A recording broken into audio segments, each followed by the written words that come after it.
ہود کا مضمون بھی بہت دلچسپ ہے، بہت زبردست اسباق ہیں اس میں۔ اللہ نے اس صورت میں اس کو جو پارے کو شروع کیا نا، وما من دابۃ الا علی اللہ رزقها، بڑا مزہ آتا ہے یہ پڑھنے میں۔ زمین پہ چلنے والی جتنی مخلوق ہیں، چاہے خشکی میں یا سمندر میں، سب کا رزق کس کے ذمے ہے؟ اللہ کے اوپر ہے، اللہ کے ذمے ہے۔ وَيَعْلَمُ مُسْتَقَرَّهَا وَمُسْتَوْدَعَهَا، سب کے ٹھکانوں کو بھی وہ جانتا ہے۔ بعض لوگ کہتے ہیں کہ پھر بھوکے بھی تو لوگ مرتے ہیں، اگر سب کا رزق اللہ کے ذمے ہے تو پھر بھوکے لوگ، کچھ جانور بھی بھوکے مر جاتے ہیں۔ قرآن مجید میں جہاں بھی اس طرح کے کلام ہے نا کہ اللہ رزق دیتا ہے یا اللہ کے ذمے ہے یا یہ کرو گے تو رزق ملے گا، تو وہ تمام باتیں اللہ کی مشیت کے ساتھ متعلق ہیں۔ مشیت کا مطلب یہ ہے کہ جب اللہ چاہتا ہے۔ بعض دفعہ اللہ کی مصلحت ہوتی ہے تو وہ رزق پہنچا سکتا ہے، مگر کسی مصلحت سے پہنچاتا نہیں، آزمائش میں ڈال دیتا ہے۔ تو ان آیتوں کا مطلب یہ ہے کہ اللہ کے نظام میں خرابی نہیں ہے یا اللہ کی ذات میں خرابی نہیں ہے۔ بعض دفعہ جان بوجھ کر اللہ کسی کو آزمائش میں ڈال کے بھوک سے مار دیتا ہے، کیونکہ یہ بھی موت کا ایک طریقہ ہے۔ جیسے اللہ کسی کو ایکسیڈنٹ میں مار دیتا ہے، اللہ کسی کو بخار سے مار دیتا ہے، کسی کو وبا سے مار دیتا ہے، تو اللہ کسی کو بھوک سے بھی مار دیتا ہے۔ اس کا مطلب ہے کہ اللہ کا نظام خراب نہیں ہے، یہ آٹومیٹیکلی نہیں ہو رہا سب کچھ جو کچھ ہو رہا ہے۔ لیکن حقیقت یہ ہے کہ ہم مشاہدہ کرتے ہیں ایسی ایسی جگہوں سے اللہ رزق پہنچاتا ہے کہ آپ کی سوچ ہوگی اور لگتا ہے کہ واقعی یہ کام کس کا ہے؟ اللہ کا۔ میں اکثر ایک واقعہ اپنا بیان میں سناتا رہا ہوں، بہت پہلے، پرانا ہو چکا ہے، پرانے لوگوں نے سنا ہے، نئے لوگ نہیں سنا، لیکن مجھے بڑی عبرت ہوئی تھی اس واقعے سے۔ میں گلشن اقبال میں رہتا تھا تو ہمارے صحن میں بلی نے بچے دے دیے، اور آپ کو پتہ ہے مائیں جب بچوں کو فیڈ کراتی ہیں نا تو بہت زیادہ ان کی انرجی سرو ہوتی ہے، ان کو بھوک بہت لگتی ہے، ان کو پہلے سے ڈبل خوراک چاہیے ہوتی ہے۔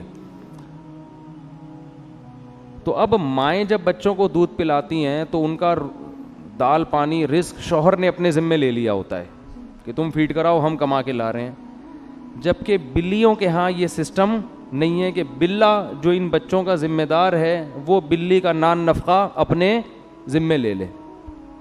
بلوں کے ہاں ایسا سیٹ اپ بولو بھائی نہیں، ٹھیک ہے نا، تبھی تو وہ بلے ہیں، انسان نہ ہوتے ورنہ۔ تو بلی نے بچے دیے۔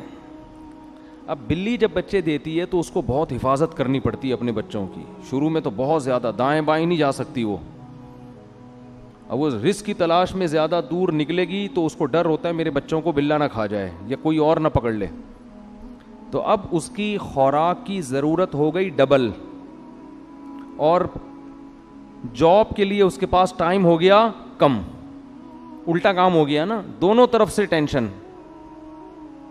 لیکن اب بچوں کو اس نے فیڈ کرانی ہے، خوراک ڈبل چاہیے، ٹائم ہے نہیں اس کے پاس خوراک لینے کے لیے۔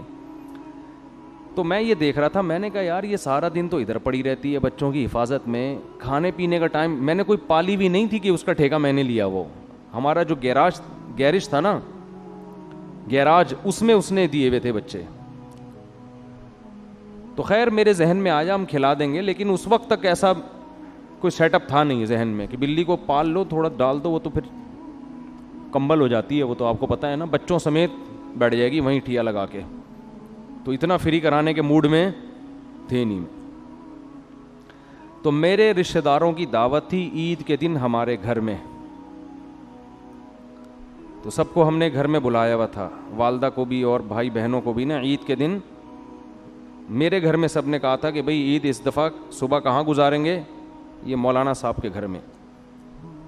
تو میں گوشت خریدنے چلا گیا، بکرے کا گوشت میں لے کر آیا، چھیچڑے ہٹا کے، بہت صاف ستھرا خاندانی قسم کا گوشت، اور وہ شاپر میں پیک کرا کے بائک پہ میں گلی میں بائک کھڑی کر کے حسب معمول گوشت وہیں چھوڑ کے بھولے سے ہم گھر میں آ گئے. میرے ساتھ یہ بہت ہوتا رہتا ہے, ٹھیک ہے نا.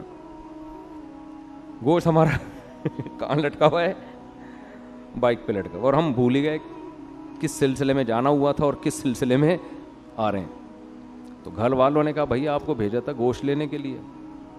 میں نے کہا او بھائی مجھے ابھی یاد آیا, او ہو میں جیسا ہی گیا ہوں اتنا ٹائم گزر چکا تھا کہ بلی خلال کر رہی تھی دانتوں میں بیٹھ کے. جیسے ہم کھا لیتے ہیں نا تسلی سے, طبیعت سے پھوڑ پھاڑ کے, آخر میں جمائیاں لے رہے ہوتے ہیں اور وہ دانتوں کو نا یوں یوں کر رہے ہوتے ہیں. تو بلی جو ہے نا طبیعت سے وہ گوشت کھا کے پیٹ بھرا ہوا تھا اس کا, اور زبان سے خلال کر رہی تھی.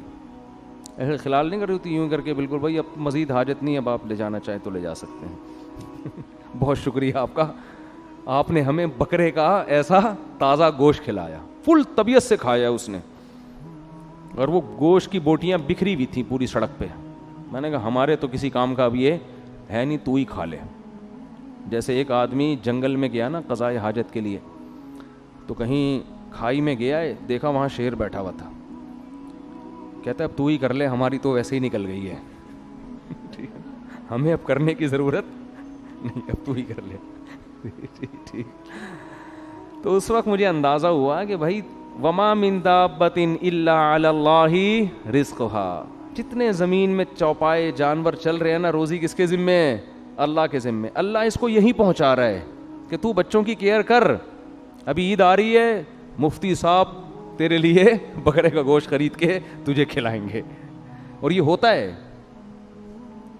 تو رزق جو ہے نا چھپڑ پھاڑ کے, دروازے پھاڑ کے آتا ہے. نبی صلی اللہ علیہ وسلم نے فرمایا الا وان نفسا لن تموت حتی تستکمل رزقا, کوئی نفس, کوئی انسان ہرگز اس وقت تک مر نہیں سکتا جب تک اپنے مقدر کی روزی نہ کھا لے. وہ آپ کے جو آخری نوالا جب تک آپ کھاؤ گے نہیں نا, آپ کی موت نہیں آئے گی. اللہ نے ہر دانے پہ کھانے والے کا نام لکھا ہوا ہے, یہ تو کھائے گا.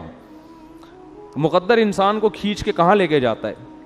ڈاکومنٹریز میں دیکھتا ہوں بہت تو جنگلوں کی, تو اس میں آپ نے دیکھا ہوگا شکار مگرمچھ کر رہا ہے, لے کے کون جا رہا ہے؟ شیر. کبھی شکار شیر کر رہا ہے اور مگرمچھ چھین کے جا رہا ہے. محنت کوئی کر رہا ہے, فائدہ کوئی اور اٹھا رہا ہے. تو جنگلوں میں بھی سب کو رزق مل رہا ہے, وہ اس کو کھا رہا ہے, وہ اس کو کھا رہا ہے, وہ اس کو کھا رہا ہے. تو اللہ نے فرمایا وما من دابۃ فی الارض الا علی اللہ رزقها. اسی آیت کی وجہ سے اور اس جیسی دوسری آیتوں کی وجہ سے علماء منع کرتے ہیں کہ رزق کی تنگی کے خوف سے نسل روکنا جائز نہیں ہے کہ میں بچوں کو کھلاؤں گا کہاں سے. اس کا مطلب یہ بچے آپ کے بچے پہلے ہیں, اللہ کی مخلوق نہیں ہے. بھائی اللہ کی مخلوق پہلے ہیں, آپ کے بچے بعد میں. تو اللہ نے تو اپنی مخلوق پیدا کرنی ہے, ان کو پالنے کے لیے ماں باپ کو پیدا کیا ہے. یہ امانت ہے جو اللہ والدین کے حوالے کرتے ہیں کہ میری مخلوق ہے, تم پالو اس کو اور تمہیں بھی اس سے فائدے پہنچاؤں گا. آپ کہتے ہیں اللہ کی نہیں ہے, یہ تو میرے بچے ہیں, میرے ذمے, میرے ذمے. کیسے بچہ پیدا ہوتے ہی ماں کی چھاتیوں میں دودھ آ جاتا ہے؟ اتنی بڑی دلیل کہ یہ کس کے ذمے ہے؟ اللہ کے. بے وقوف یہ سمجھتا ہے کہ صرف دودھ آ سکتا ہے اور کچھ نہیں. عقل مند یہ سمجھتا ہے کہ ابھی چونکہ دودھ کی ضرورت ہے اس لیے دودھ مل رہا ہے. تو یہ اس کی علامت ہے کہ جس چیز کی جب ضرورت ہوگی اللہ وہ انتظام کرے گا. سمجھتے ہو؟